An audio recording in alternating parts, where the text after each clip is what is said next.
So yesterday I had a chance to sit down with Erick Hecker. He worked at the South Pole Station in Antarctica, and he's one of only a handful of people. He used to actually work for Raytheon. And then he saw what they were doing at the South Pole Station, and you won't believe what he discovered.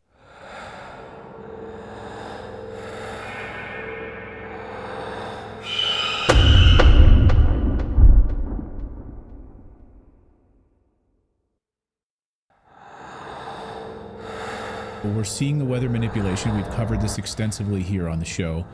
The NextRad radar systems that have been used to direct and move these storms in a path of destruction. The control of these storms is unbelievable. And I think most Americans were kind of silent, didn't realize that this was actually happening. I think the cat is out of the bag on all of this now. But I'm curious what the South Pole Station is, and when you work there, how it actually is able to be used as an earthquake generating machine, what else it's doing there, and maybe how this is tied to the current weather events and all of the things that we're seeing right now across the United States. Ever since they were envisioned, neutrinos have evoked a sense of wonder. An almost undetectable particle with hardly any mass that travels at close to the speed of light has taught us more about the universe than we ever could have expected. Also goes down deep into the ice, giving it a third dimension, length, width, and height. So it has exponential more, I guess you would say, capabilities, targeting than the HAARP discharge of power. Then, yeah, it's like HAARP on steroids, basically. So yes, it generated the earthquakes that occurred in Christchurch, New Zealand in February of 2011. Astrophysical neutrinos exist, and we can now see them with IceCube. After 2013, we were seeing a few high-energy neutrinos from the cosmos per month. However, these alone would not be enough to answer the next big question: where do they come from? We got our first answer in 2017 when IceCube detected a neutrino from the direction of the constellation Orion. We sent an alert with the coordinates to telescopes all over the world. And together, we traced a path back to a black hole 4 billion light years away.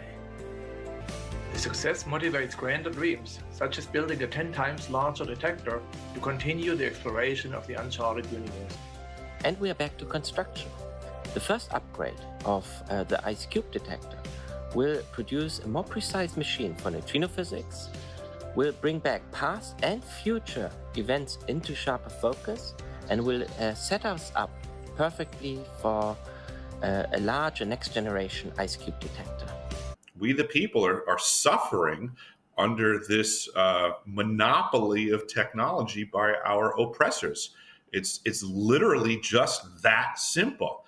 And that would be the motive for them to have agents, for lack of a better term, flooding the disclosure community with BS to muddy the waters and confuse us, we the people, so that we can continue to be wholly oppressed and well managed. IceCube neutrino machine in action. So it goes deep, and it's and much larger than HAARP. And I guess just walk us through what they would be using this for. Not only built the first high-energy neutrino telescope, we also built a very versatile neutrino detector. Out there is that you have to understand it's just very easy now to deliver that energy anywhere on the planet. It's not challenging. Like they can pick a spot.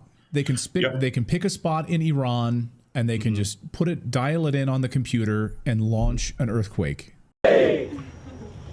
Last time, officially going in the hole. What's the kick plate?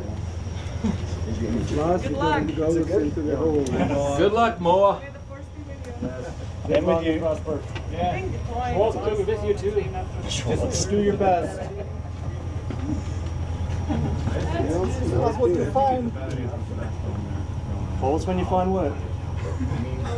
Where's the final call? I know, exactly. No, nobody can know. Why are we breaking? This is night shift or what? Oh, this is breaking. No, I don't know. All right, everybody.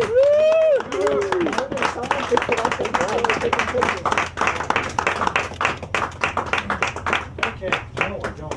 And what's actually happening there in these directed energy weapons. And he's saying what's happening there is criminal. And so I think what's most